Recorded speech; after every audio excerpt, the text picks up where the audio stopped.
Por la señal de la Santa Cruz de nuestros enemigos, líbranos, Señor Dios nuestro. En el nombre del Padre, y del Hijo, y del Espíritu Santo. Amén. Queridos hermanos, nuevamente juntos para hacer este rato de oración, de la mano del Papa Benedicto XVI, aprovechando sus audiencias, que desde ya hace un tiempo largo nos viene hablando de la vida y obra de los padres de la Iglesia. Y hoy nos detendremos en la audiencia que tuvo en Roma el día miércoles 9 de abril del año 2008, en la que el Santo Padre nos habla de la vida y de la obra de San Benito. Y el Papa se dirigía en estos términos a los peregrinos que han venido a escucharlo y a recibir su bendición. Queridos hermanos y hermanas, hoy voy a hablar de San Benito, fundador del monacato occidental y también patrono de mi pontificado. Comienzo citando una frase de San Gregorio Magno, que refiriéndose a San Benito dice: este hombre de Dios, que brilló sobre esta tierra con tantos milagros, no resplandeció menos por la elocuencia con la que supo exponer su doctrina. El gran Papa escribió estas palabras en el año 592.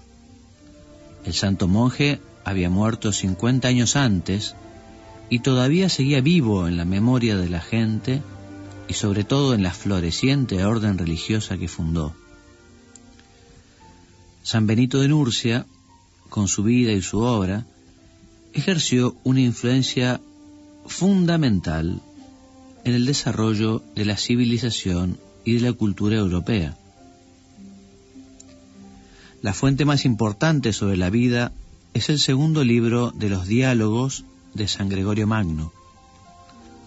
No es una biografía en el sentido clásico.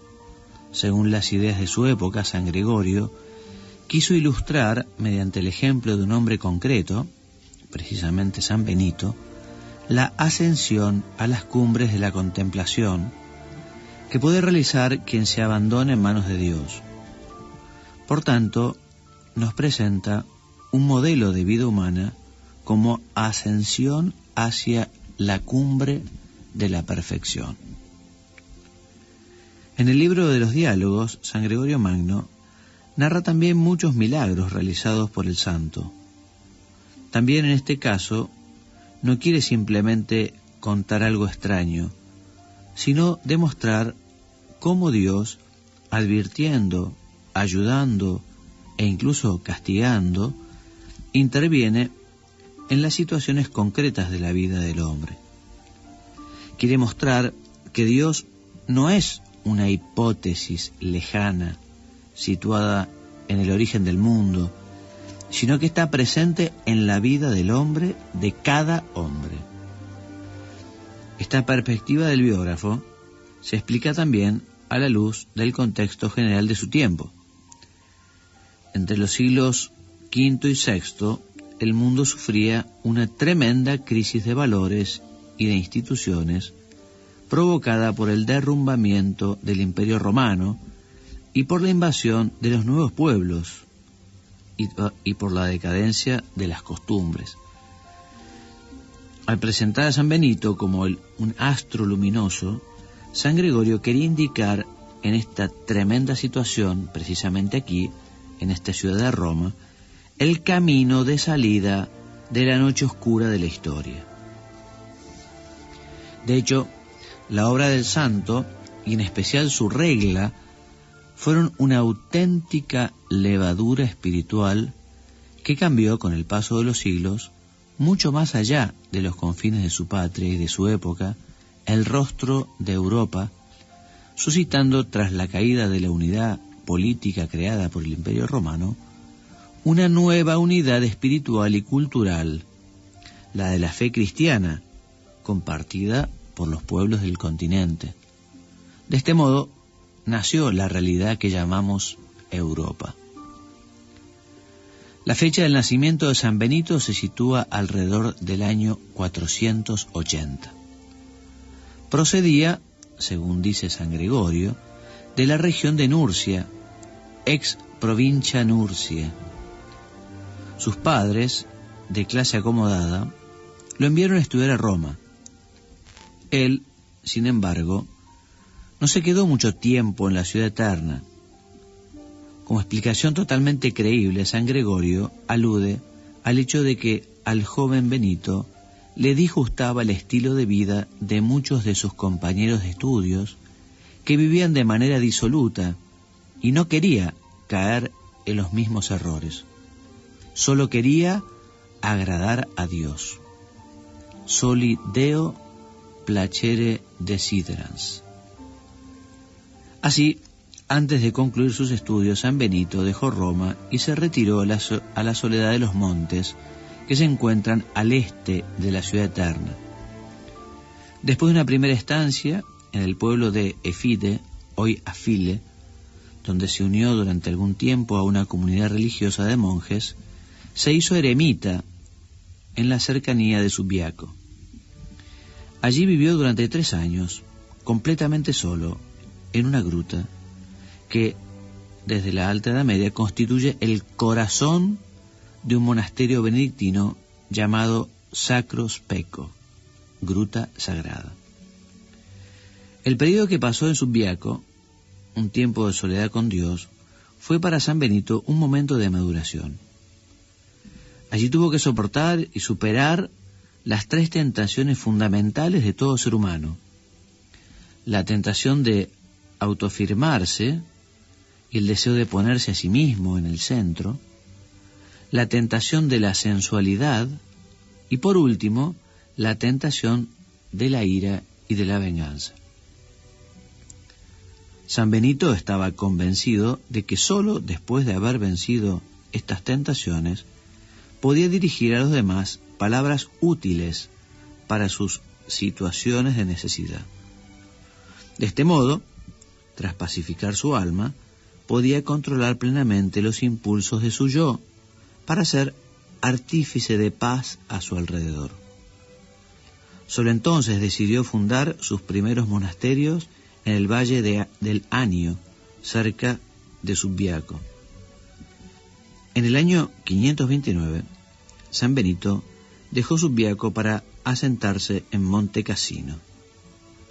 Algunos han explicado que este cambio fue una manera de huir de las intrigas de un eclesiástico local envidioso. Pero esta explicación resulta poco convincente, pues después de su muerte repentina, no impulsó a San Benito a regresar. En realidad, tomó esta decisión porque había entrado en una nueva fase de su maduración interior y de su experiencia monástica. Según San Gregorio Magno, su salida del remoto valle del Anio hacia el monte Casio, una altura que, dominando la llanura circundante, es visible desde lejos, tiene un carácter simbólico. La vida monástica, en el ocultamiento, tiene una razón de ser, pero un monasterio también tiene una finalidad pública en la vida de la Iglesia y de la sociedad. Debe dar visibilidad a la fe como fuerza de vida. De hecho, cuando el 21 de marzo del año 547 San Benito concluyó su vida terrena, dejó con su regla y con la familia benedictina que fundó un patrimonio que ha dado frutos a través de los siglos y que lo sigue dando en el mundo entero. En todo el segundo libro de los Diálogos, San Gregorio nos muestra cómo la vida de San Benito estaba inmersa en un clima de oración, fundamento de su existencia. Sin oración no hay experiencia de Dios. Pero la espiritualidad de San Benito no era una interioridad alejada de la realidad. En la inquietud y en el caos de su época, vivía bajo la mirada de Dios y precisamente así nunca perdió de vista los deberes de la vida cotidiana ni al hombre con sus necesidades concretas. Al contemplar a Dios, comprendió la realidad del hombre y su misión. En su regla se refiere a la vida monástica como escuela del servicio del Señor y pide a sus monjes que nada se anteponga a la obra de Dios, es decir, al oficio divino o liturgia de las horas. Sin embargo, subraya que la oración es, en primer lugar, un acto de escucha, que después debe traducirse en acción concreta. El Señor espera que respondamos diariamente con obras a sus santos consejos, afirma. Así, la vida del monje se convierte en una simbiosis fecunda entre acción y contemplación para que en todo sea glorificado Dios. En contraste con una autorrealización fácil y egocéntrica que hoy con frecuencia se exalta, el compromiso primero e irrenunciable del discípulo de San Benito es la sincera búsqueda de Dios en el camino trazado por Cristo, humilde y obediente, a cuyo amor no debe anteponer nada, y precisamente así, sirviendo a los demás, se convierte en hombre de servicio y de paz. En el ejercicio de la obediencia vivida con fe, animada por el amor, el monje conquista la humildad, a la que dedica todo un capítulo de su regla. De este modo, el hombre se configura cada vez más con Cristo y alcanza la auténtica autorrealización como criatura a imagen y semejanza de Dios. A la obediencia del discípulo debe corresponder la sabiduría del abad, que en el monasterio hace las veces de Cristo. Su figura, descrita sobre todo en el segundo capítulo de su regla, con un perfil de belleza espiritual y de compromiso exigente, puede considerarse un autorretrato de San Benito, pues, como escribe San Gregorio Magno, el santo de ninguna manera podía enseñar algo diferente de lo que vivía. El abad debe ser un padre tierno y al mismo tiempo maestro severo, un verdadero educador. Aun siendo inflexible contra los vicios, sobre todo está llamado a imitar la ternura del buen pastor, a servir más que a mandar, y a enseñar todo lo bueno y lo santo más con obras que con palabras. Para poder decidir con responsabilidad, el abad también debe escuchar el consejo de los hermanos, porque muchas veces el Señor revela al más joven lo que es mejor. Esta disposición hace sorprendentemente moderna una regla escrita hace casi 15 siglos. Un hombre de responsabilidad pública, incluso en ámbitos privados, siempre debe saber escuchar y aprender de lo que escucha. San Benito califica la regla como mínima, escrita solo para el inicio, pero en realidad ofrece indicaciones útiles no solo para los monjes, sino también para todos los que buscan orientación en su camino hacia Dios. Por su moderación, su humanidad y su sobrio discernimiento entre lo esencial y lo secundario en la vida espiritual, ha mantenido su fuerza iluminadora hasta hoy. Pablo VI, al proclamar el 24 de octubre de 1964 a San Benito patrono de Europa, pretendía reconocer la admirable obra llevada a cabo por el santo a través de la regla para la formación de la civilización y de la cultura europea. Hoy Europa, recién salida de un siglo herido profundamente por 2 guerras mundiales y después del derrumbe de las grandes ideologías que se han revelado trágicas utopías, se encuentra en búsqueda de su propia identidad. Para crear una nueva unidad y duradera, ciertamente son importantes los instrumentos políticos, económicos y jurídicos, pero es necesario también suscitar una renovación ética y espiritual que se inspire en las raíces cristianas del continente. De lo contrario, no se puede reconstruir Europa. Sin esta savia vital, el hombre queda expuesto al peligro de sucumbir a la antigua tentación de querer redimirse por sí mismo. Utopía que de diferentes maneras en la Europa del siglo XX, como puso de relieve el Papa Juan Pablo II, provocó una regresión sin precedentes en la atormentada historia de la humanidad. Al buscar el verdadero progreso, termina el Papa Benedicto en su audiencia, escuchemos también hoy la regla de San Benito como una luz para nuestro camino. El gran monje sigue siendo un verdadero maestro que enseña el arte de vivir el verdadero humanismo. Y hasta aquí las palabras del Santo Padre de su audiencia del día 9 de abril del año 2008. Podemos aprovechar estos momentos, estos minutos que quedan para pedirle al Señor por la conversión de Europa, por la reevangelización, que como dice el Papa, realmente son importantes los instrumentos políticos, económicos y jurídicos, pero es necesario suscitar una renovación ética y espiritual que se inspire en las raíces cristianas.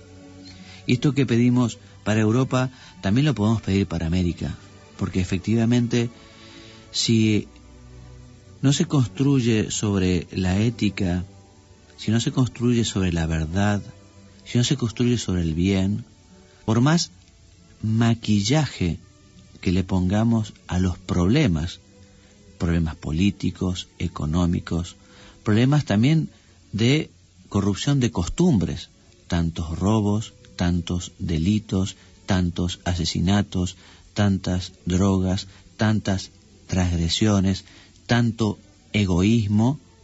Bueno, si no se pone raíces profundas, esto no cambia.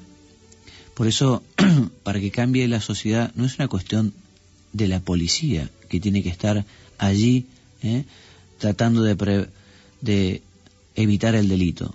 Sí, tendrá su rol, pero fundamentalmente los padres, fundamentalmente la educación, y por eso los gobiernos tienen que buscar justamente la formación de los ciudadanos, una formación que esté fundada en los valores. ¿Y qué valores mejores que los valores cristianos, que las virtudes cristianas? Por eso pidamos por Europa, pidamos por América, pidamos por nuestro país. Cada vez que leemos el diario, a la mañana, escuchamos las noticias, uno se pone muy triste por los acontecimientos tan brutales que a veces uno se encuentra, de violencia, de degradación, de corrupción. Volvamos a los valores. Y además de rezar, vamos a tratar de cambiar cada uno de nosotros, cada ciudadano, cada argentino, vamos a tratar de vivir los valores. Y quienes somos cristianos, quienes somos católicos, los vamos a vivir tal como nos lo enseña nuestra Madre de la Iglesia, tal como nos lo enseñó Jesucristo. Que así sea. En el nombre del Padre, y del Hijo, y del Espíritu Santo. Amén.